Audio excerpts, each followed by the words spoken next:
Lovella Schellenberg, good morning. Good morning. Food blogger and egg farmer. Yes. How many chickens do you have? How many hens? We have 20,000 hens on our farm. 20,000, okay. And how many eggs, how often does a chicken lay an egg? And Well, how many, is it one at a time? They do lay one egg a day, but not A day? Not every day in the year. Like often. Right. Like maybe 350 days of the year. Wow, I didn't know that. Okay, so I'm not going to ask you why the chicken crossed the road, but I will ask you the brown egg versus white egg. Brown eggs, people think, oh, I should pay more because they're brown. Brown eggs come from brown hens, and white eggs come from white hens. That's and it. Nutritionally, they're all the same. All eggs have 14 essential nutrients and packed, of course, we know, with protein, both in the yolk and in the egg white.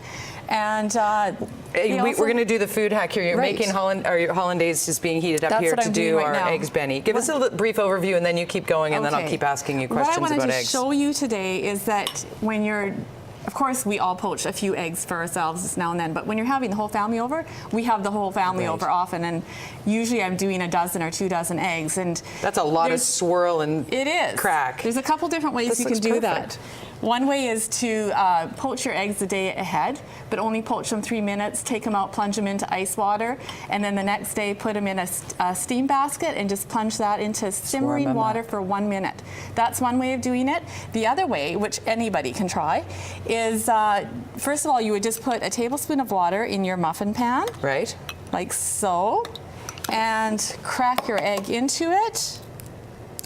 And then put them in your oven At 350 for about 11 minutes. Now the thing about that is, it's going to make a difference whether your pan is light or whether your pan is dark, Right. and whether your oven is a little fast or slow. So the best thing to do is to test it with 1 or 2 eggs. Yeah, keep an ahead eye of on time. it too because these all look delicious. So then, after they're done, after 11 minutes, take them out of the oven here.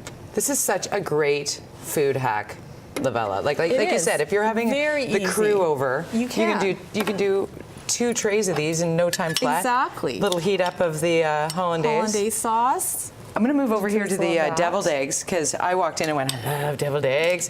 Why are they pink? Okay, a really fun thing to do is hard boil your eggs and then put them into, crack them on a hard surface and then put them in natural food coloring.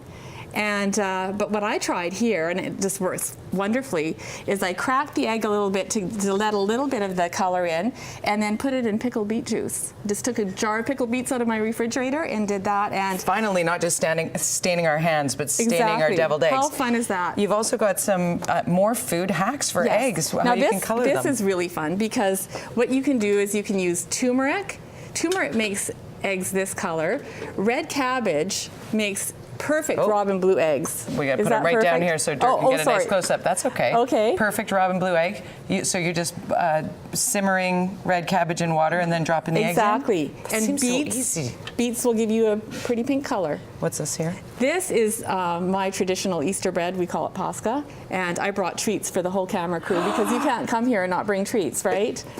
We love you. It's in your name, Lovella. We love Okay, you. but And this then is what I wanted to show you too. When you're doing all your Easter baking, don't just throw away your shells. Keep your shells.